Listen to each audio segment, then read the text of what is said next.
I am joining you today from the traditional territories of many nations, including the Mississaugas of the Credit, the Anishinaabeg, the Chippewa, the Haudenosaunee, and the Wendat peoples, and is now home to many diverse First Nations, Inuit, and Métis peoples.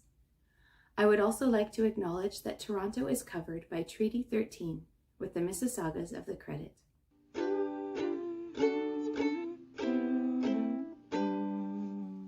Hello everyone, and welcome to Storytime. My name is Christy and my pronouns are she and her, and I'm so happy that you're joining me today. So let's get started. Everybody sit down, sit down, sit down. Everybody sit down on the floor. Not on the ceiling, not on the door. Everybody sit down on the floor. Thank you. So, my friends, I am so happy that you are joining me today. And look who's here with us. It's Monkey Puppet.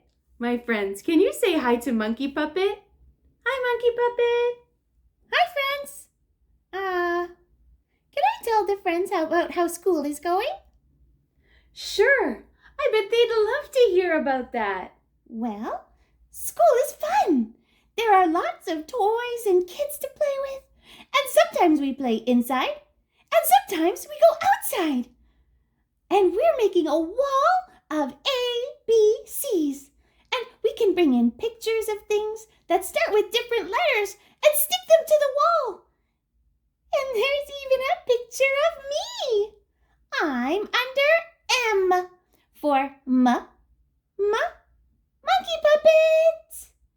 Miles and Mason they're under M too. Miles, Mason, Monkey Puppet. All the kids have their names on the wall. And we adopted a tree in the playground. We got to choose which tree, and we chose the one by the fence because it had the lowest branches and we could reach the leaves. The leaves are green now, but my teacher said that we're going to watch the tree all year and see if we notice any changes. We all got to draw a picture of the tree, and then we named it Shady because it makes nice shade for us when we have circle time outside. Wow, Monkey Puppet. It sounds like school is getting really fun. Yes, and I have... Can I have your hand? I have 1, 2, 3, 4 new friends. And we're learning how to show numbers with our fingers. This is 4. Like me, I'm 4. That's great, Monkey Puppet. Nice counting. Can you tell me a little bit more about your 4 friends? Sure. Well, there's Cindy. She's 4 too. She likes finding worms outside. She finds them and she puts them on a leaf in the shade so they have a soft bed. But they always squiggle away. And there's Brody. He's 3.5. He likes soccer and running fast, but he's good at finding worms too. There's Patrick. He's an SK. He's 5 now, but he's so funny. Whenever he says anything, we all laugh. He just loves joking around. And there's Bethany. She's 4 like me, but she's very good at letters. And she doesn't find worms, but she gets really excited when we find them. Usually she jumps and laughs. She loves them a lot. She sometimes cries when they get away. She doesn't talk really, but she loves to sing. And she can tell us what she needs and how she feels by pointing at pictures. I think she likes me because she smiles at me sometimes and she likes to play close to me. Anyway, those are my friends. What a great class you have. Everyone is different and everyone is good at different things. Yeah, but it doesn't really matter because we all like to play together. Why doesn't Bethany talk to me? Her mom told us on the first day that she has autism. And so the way we do things might seem strange to her. Like if we play a game differently than we did before, or if we do something at a different time than usual. She said that kind of stuff can be hard for Bethany. Is that why she doesn't talk? Monkey Puppet, that could be why she doesn't talk. Some people with autism have a hard time expressing their thoughts and feelings through speech. Others don't. And some other people with autism, they're famous public speakers now. But when they were kids, they didn't speak much at all. Everyone with autism is different. Just like all the kids in your class are different. Oh yeah, Brody's good at running. Cindy's good at building worm homes. Bethany's good at ABCs and singing. And Patrick is so good at jokes. I'm good at climbing. We're all good at different stuff, but it's okay because we're friends. Bethany's mom gave my teacher a book about how kids without autism might seem a little strange to Bethany. It's called Why Johnny Doesn't Flap. I got to borrow it for the weekend. Can you read it to me? Why Johnny Doesn't Flap. NT is okay. By Clay Morton and Gail Morton. Illustrated by Alex Mary. This is my friend Johnny. We have a lot of fun together, but sometimes he acts pretty strangely. Mom says it's because he is NT, or neurotypical. He doesn't have autism, so his brain works differently from mine. But that's okay. Johnny is supposed to come to my house at 4 o'clock, but sometimes he comes at 3:58 or 4:03. I gave him a watch for his birthday to help him arrive on time, but he still has this problem. He may be hopeless when it comes to punctuality, but we still get to spend time together and have fun, so that's okay. When he comes into the house, sometimes he wants to play checkers first and then play Go Fish.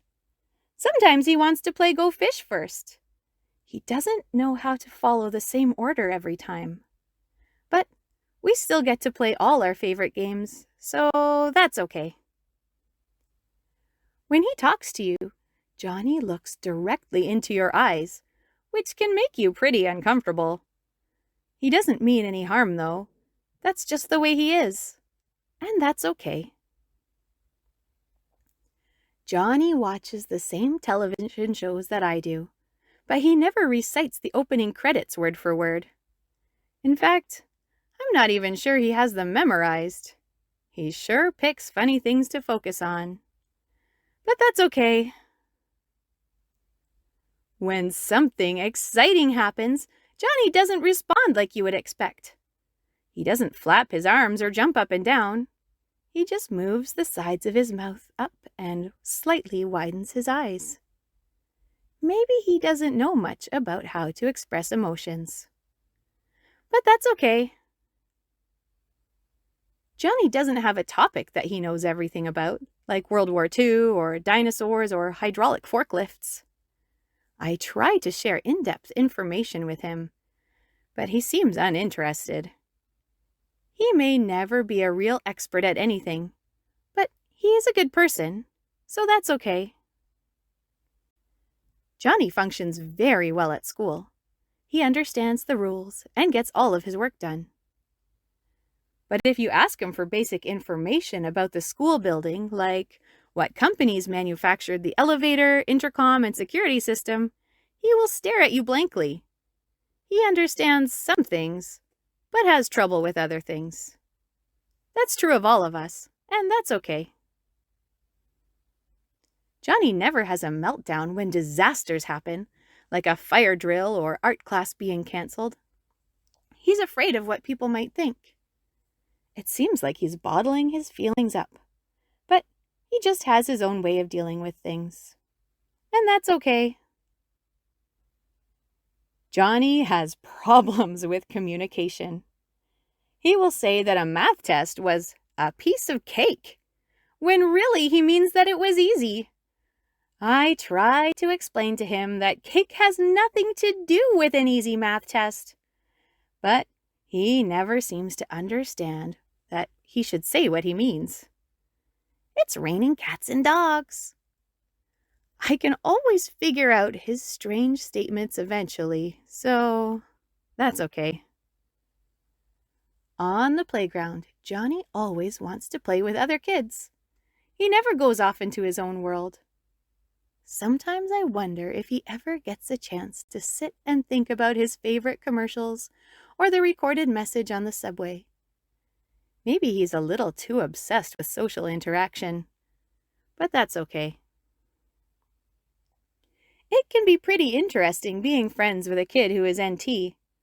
He has lots of quirks that can be very frustrating until you get used to them. Mom says that everyone's brain is different, and different isn't always wrong. I like Johnny. I think that being NT is okay.